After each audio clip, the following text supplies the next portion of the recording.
Salut à tous, c'est Star One. Bienvenue sur ma chaîne YouTube les amis. Aujourd'hui, exposition de Louis de Funès. Regardez-moi, juste là, à la Cinémathèque française à Paris-Bercy. Allez, c'est parti, générique.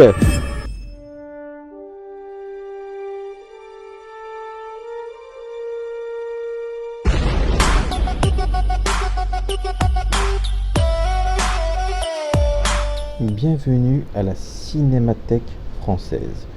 Nous allons parler d'un homme prénommé Louis de Funès. Véritable homme orchestre, de Funès était mime, bruiteur, danseur, chanteur, pianiste, chorégraphe, en somme, créateur, un vrai auteur. Nous sommes à l'intérieur de la Cinémathèque française. Je vous laisse quelques secondes pour découvrir cette entre. Et puis nous allons bientôt commencer la visite du phénomène. On arrive maintenant dans un couloir où il y a tous les mots qui disaient, par exemple, oh ma biche, paf. Vous voyez, toutes les mimiques cultes de Louis de Funès dans tous les films qu'il a fait. Voilà, c'est super beau. Je trouve que c'est vraiment très bien fait. Voilà, des mots cultes. Franchement, c'est magnifique. Il n'y a pas à dire. Hein. Voilà. Admirez-moi tout ça. Saligo! La Cinémathèque française consacre pour la première fois une grande exposition à un acteur, un petit bonhomme né de parents espagnols, devenu le plus populaire des comiques français. Né Louis Germain David de Funès de Galarza le 31 juillet 1914 à Courbevoie. Louis de Funès est mort malheureusement le 27 janvier 1983 à Nantes. À 68 ans, dans la seconde moitié du XXe siècle, il va imposer progressivement son rythme à des films dont il va finir par prendre possession pour devenir l'auteur-compositeur de personnages à sa démesure. Oh ma biche.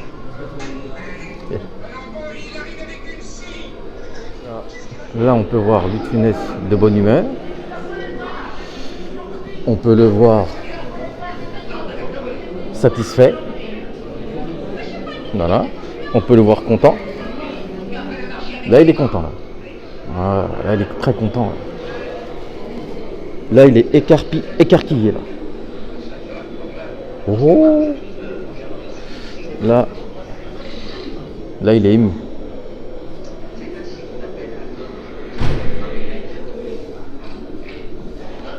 Extatique.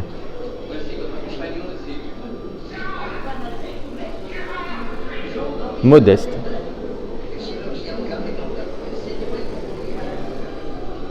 Étonné.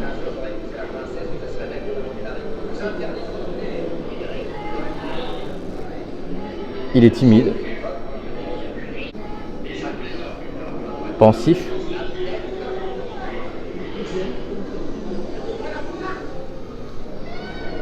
Amusé.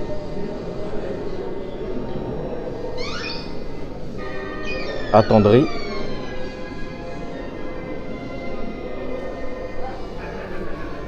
Bienveillant.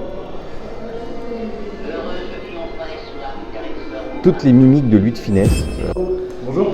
Alors, présentez-vous. Donc, je m'appelle Orion Ziad et je suis étudiant à l'ESRA Bretagne en cinéma et je viens voir l'exposition à la Cinémathèque française sur. D'accord. Et vous avez quel âge? J'ai 20 ans. Alors, à 20 ans, on connaît Louis de Funès.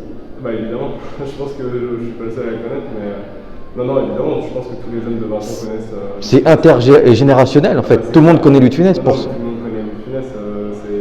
Ça fait rire autant nos parents que nos grands-parents et nous-mêmes. Est-ce que c'est ces mimiques qui vous font rire ou qui vous plaît chez lui? Il y a le comique de gestes, de jeux, etc. Enfin, en fait, dans son jeu, il y a quelque chose qui n'est pas d'actualité, donc qui est récupérable par nos générations de toute façon. En fait. D'accord, très bien, merci et bonne visite.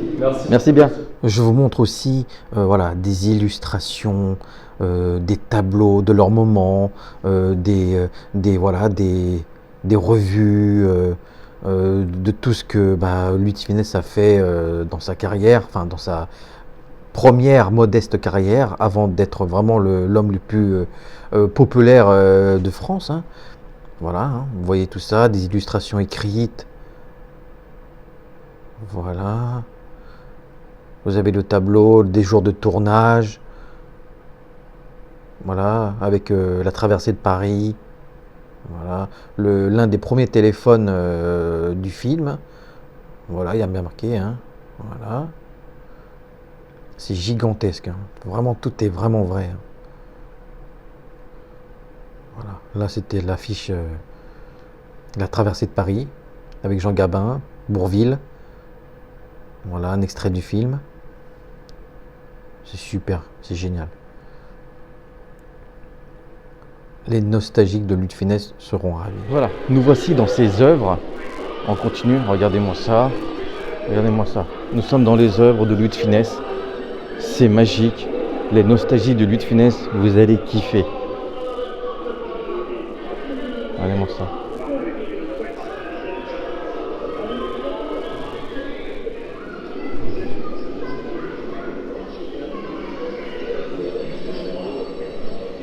La voiture de Fantomas.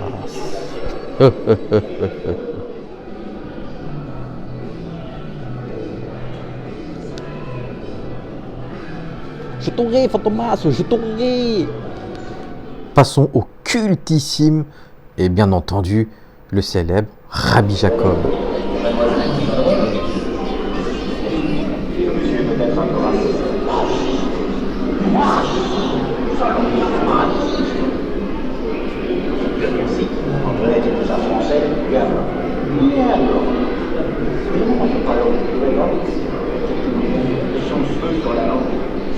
Monsieur lui est riche comme moi, et c'est tout le temps pour tout le monde.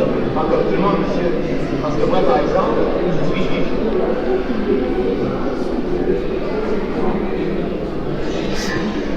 Salomon, vous êtes juif? Oh, juif. Et mon oncle Jacob, qui est à New York, est arabe. Oui, mais il n'est pas juif. Oh. Bon. Bon, c'est pas grave, je vous garde quand même. Voici le premier scénario culte des aventures de Rabbi Jacob en chair et en os. Tout est écrit dedans, toutes les répliques, toutes les visions, tous les mots à dire, Salomon, Victor Pivert. Pivert. Magnifique. Le premier scénario original. Admirez-moi tout ça. Attends-moi, j'arrive. Hey, hey, hey, hey, hey. Le costume de Rabbi Jacob, derrière moi. De Funès se définissait lui-même comme un pensionnaire difficile. Et c'est ce que faisait apparaître dans ses films, parfois, des grosses productions comme Oscar, Hibernatus ou l'Homme Orchestre. Il faisait ses cascades lui-même, il se nourrissait de lui-même. C'était un vrai auteur de ses films. Voilà, il a réalisé une fois l'Avare. Et voilà, il savait comment maîtriser tout ce qu'il faisait, tout ce qui est production et distribution, allant jusqu'à même régler lui-même les plus menus détails.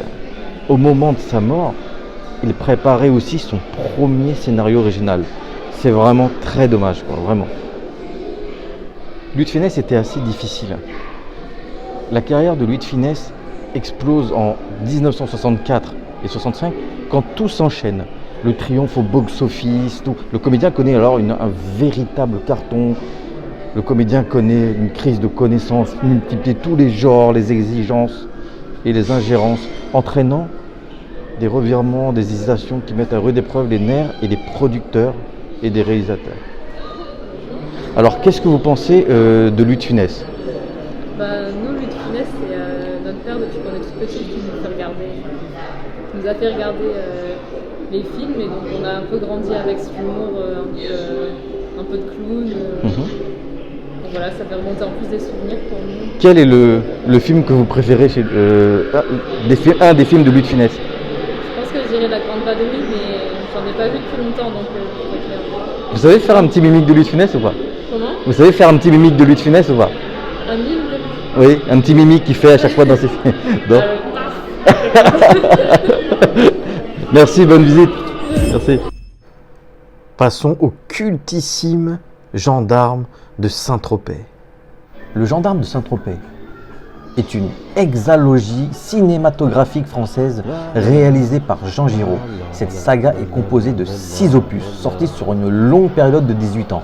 Le Gendarme de Saint-Tropez, sorti en 64, Gendarme à New York, sorti en 65, Le Gendarme se marie en 1968, Le Gendarme en balade en 1970, Le Gendarme et les extraterrestres en 1979 et bien entendu Le Gendarme et les gendarmettes en 1982, l'un des derniers ultimes gendarmes de Louis de Funès.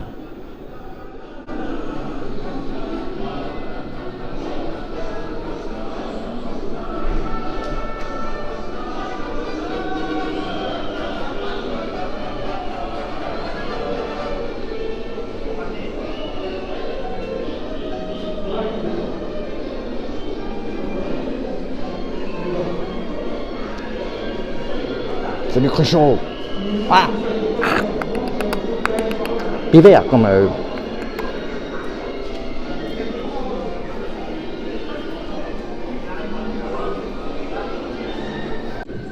Claude Jansac, marié 23 fois au cinéma avec Louis de Funès. C'est quand même impressionnant. Regardez-moi ça.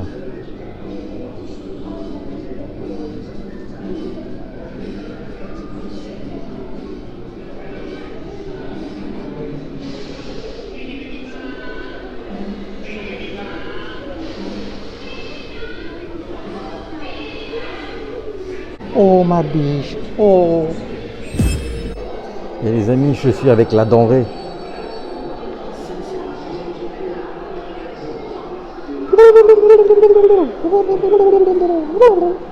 La soupe au chou est un film français réalisé par Jean Giraud, sorti en 81.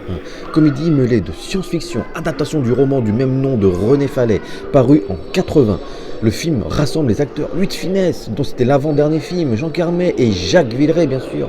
À sa sortie, le film est un succès commercial modéré, en comparaison des habituels bien sûr succès de Louis de Funès, et reçoit des critiques majoritairement négatives de la part des professionnels. Cependant, il est considéré comme un film culte par le public.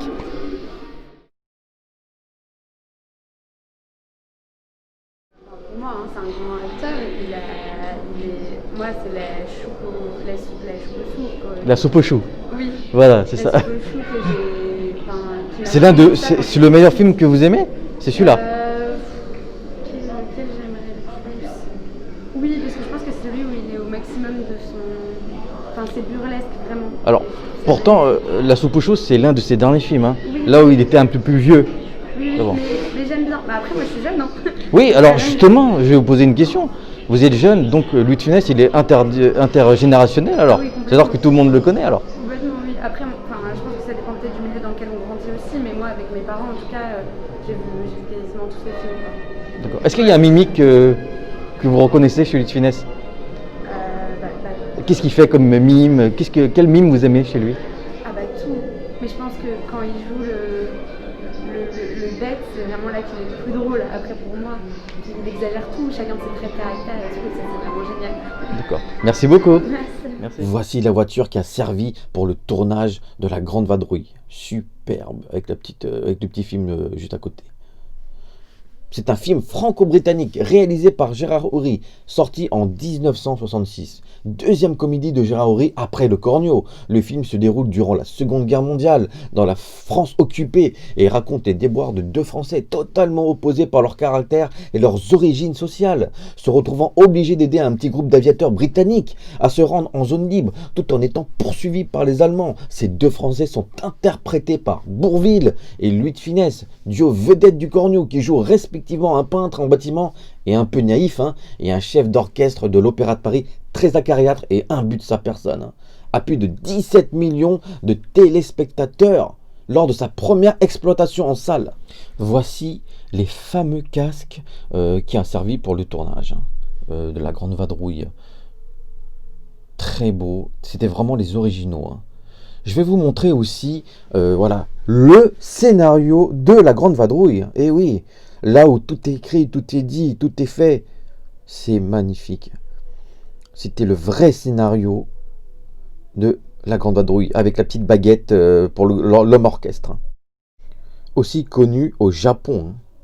Culte. Bonjour. Bonjour, donc moi c'est Clémentine. Je suis Oui. venue à l'exposition de Louis de Funès parce qu'il a bercé toute mon enfance. J'ai vu de nombreux films mythiques comme La Soupe aux choux, Fantomas.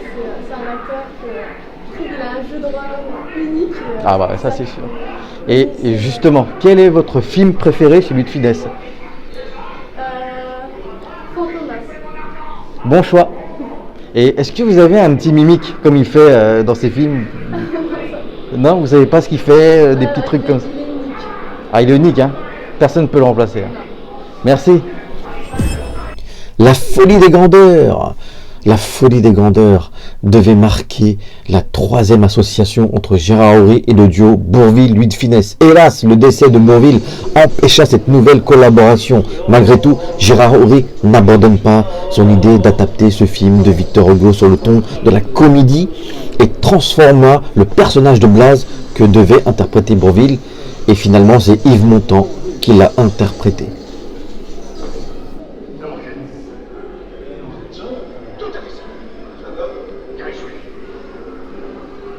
Maintenant, je vais vous montrer la robe de la reine, le costume de la reine dans La folie des grandeurs. La vraie robe de la reine, une vraie collection magnifique. Regardez-moi ça, vous allez adorer.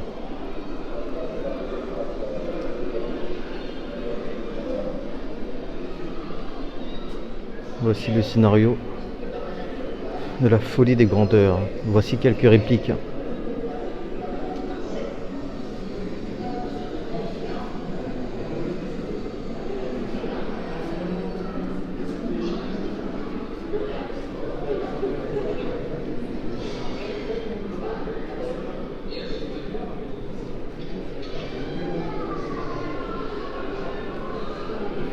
Aussi basé sur des faits réels, hein, parce que la reine a bien existé. Hein. Regardez-la. Matez-la. Elle est pas mignonne? Voici les 30 films que Louis de Funès a fait avant d'être connu mondialement. À l'âge de 50 ans. Regardez-moi les splendides masques. Regardez-moi ça.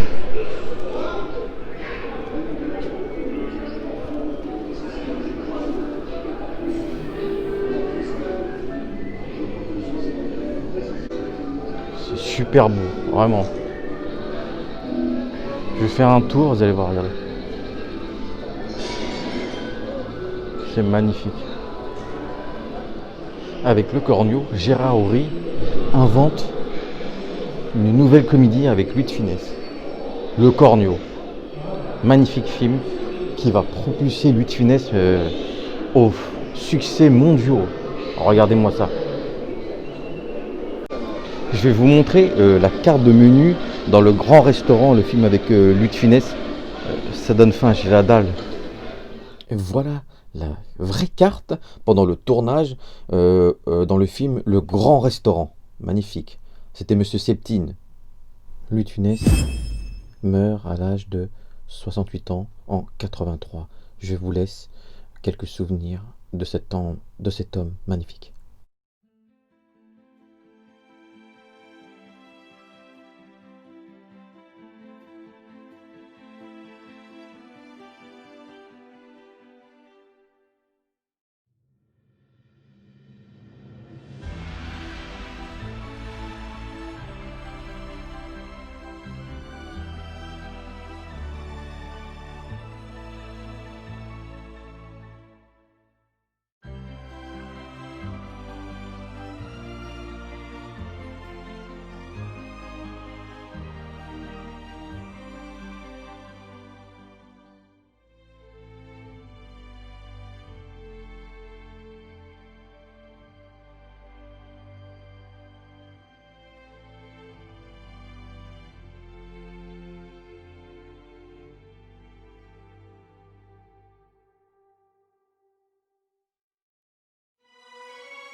Voilà les amis, la petite vidéo est terminée, la petite exposition de mon ami Louis de Funès est terminée. J'espère que ça vous a plu. S'il vous plaît, likez cette petite vidéo, amusez-vous à la regarder, c'est super sympa. Likez, activez la cloche et surtout abonnez-vous à ma chaîne YouTube Star One. Ça me fera vraiment très plaisir. À bientôt les gars, ciao.